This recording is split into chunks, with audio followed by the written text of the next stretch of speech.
you never use auto release origin? Almost always. You should never use release anymore. In fact, Xcode will yell at you in red if you call release or try to call release, and something called ARC, automatic reference counting, is actually enabled for that project. You can get away with calling retain, though it should not be necessary. And indeed, you should just get out of this habit now or pretend you never even heard of these things. And we mention them today because, again, we've seen them on the help boards and whatnot because people are understandably copying and pasting sample code from online and tutorials and just realize it's dated. So auto release you can actually use. So we've actually seen auto release in in one place consistently. Where is that? Yeah. Sorry? Actually in main. So not in the app delegate, but in main. So if I go ahead and let me open up SQLite again, just as representative of this. Recall that in main, there's this auto release pool that kind of wraps everything the application does. So auto release pools have been traditionally helpful for methods whereby you yourself did not call alloc, but instead you called a convenience method. So per Zach's question earlier, you can allocate a string with literally saying NSString alloc in it. And as of a year ago, you, the programmer, would have eventually had to pass in the release message because you need to undo the effects of alloc. Alloc gives you +1, release gives you -1. So as of a year ago, you would have to have that release call in there. So auto release, though, is a feature of Objective-C that allows you to have convenience methods like NSString, string with format. Clearly, that method is allocating memory. Otherwise, where would you put the string that you're creating dynamically on the fly with various printf-style placeholders? But if you're not explicitly calling alloc, the rule of thumb was you better not call release yourself.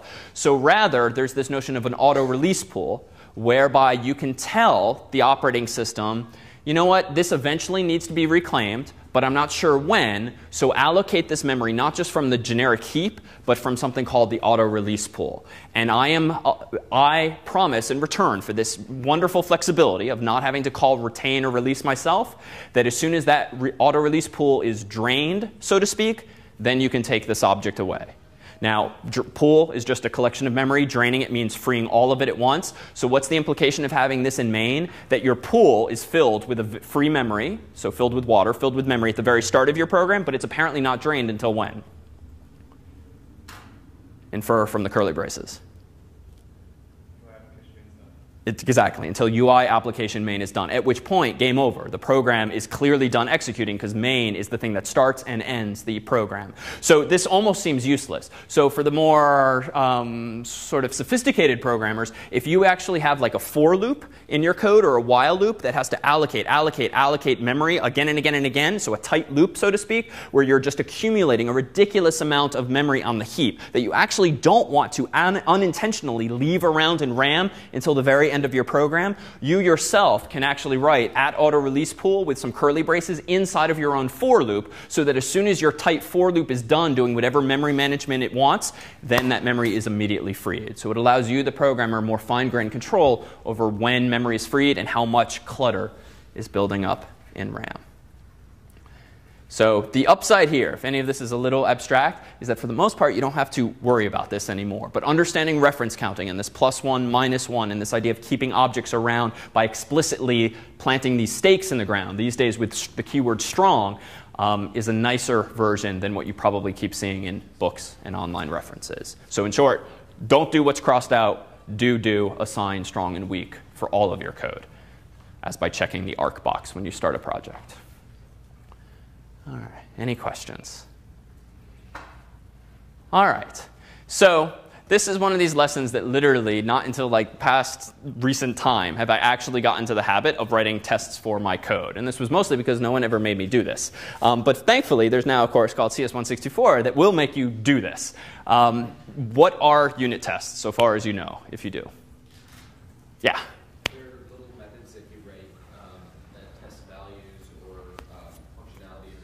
Okay. That you run automatically before building. Okay. So that if there are any errors, like you don't have to manually like input values to things to make sure it works. Perfect. You should count like the nulls or like make sure that the values are what you expect.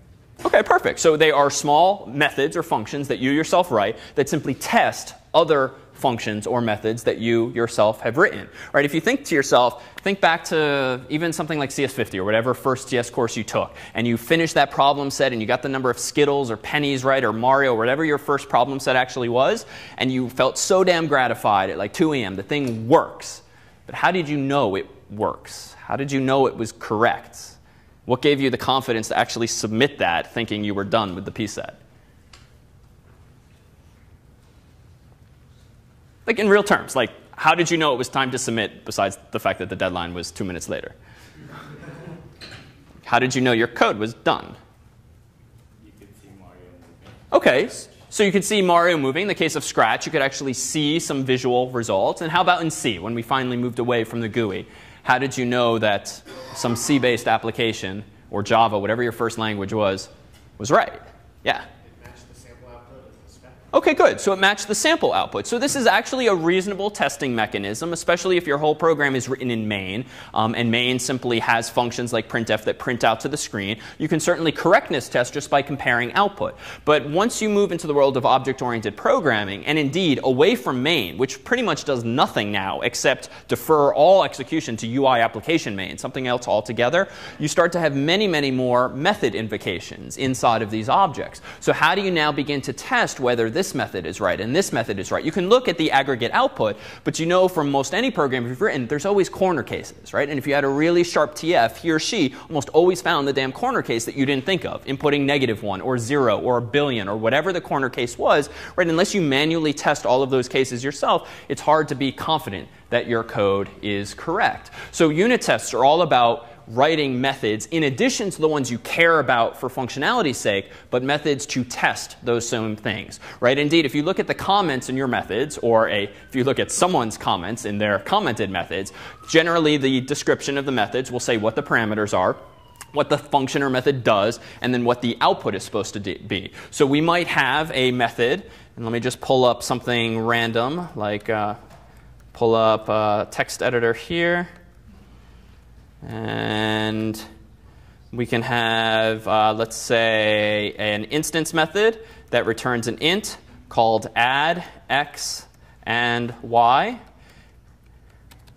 And this returns sum of x and y. All right, so this is a method I wrote in some class. What would it mean to actually test this method? So then let me go ahead and, in pseudocode here, write a test method. So this is going to be something that returns void, that's called test add, and it doesn't take any arguments. But in here, I need to test add. OK, stupid looking method name, I realize, but test add and. All right, so how do I go about testing this method? And assume now that these things are in separate classes. So what would you do to test this method? What does it mean to test the addition method? Yeah, Zach. Call add on like a negative and positive number, 0 and positive, like different types of numbers, and try to make and check against what you expect the value to be. OK, perfect. So we essentially want to test whether, let's say, add and returns 3 for 1 plus 2, right? Test with specific values and then check the return value. So how might we express something like this? Well, we could do something like assert is equals, and this is again pseudocode, that x add colon, well, let's say object. So whatever my object is, let's pass in add 1 and 2, comma, let's say 3. So this statement here is actually common to a lot of languages, this notion of asserting, whereby the goal of an assert statement in general is kill the program here if this line of code does not evaluate to true. So the pseudocode function here is called assert is equals. I'm passing in 2 arguments. First, I'm passing in the return value of the add and message being sent to some object, and I'm hopefully going to get back what value, obviously.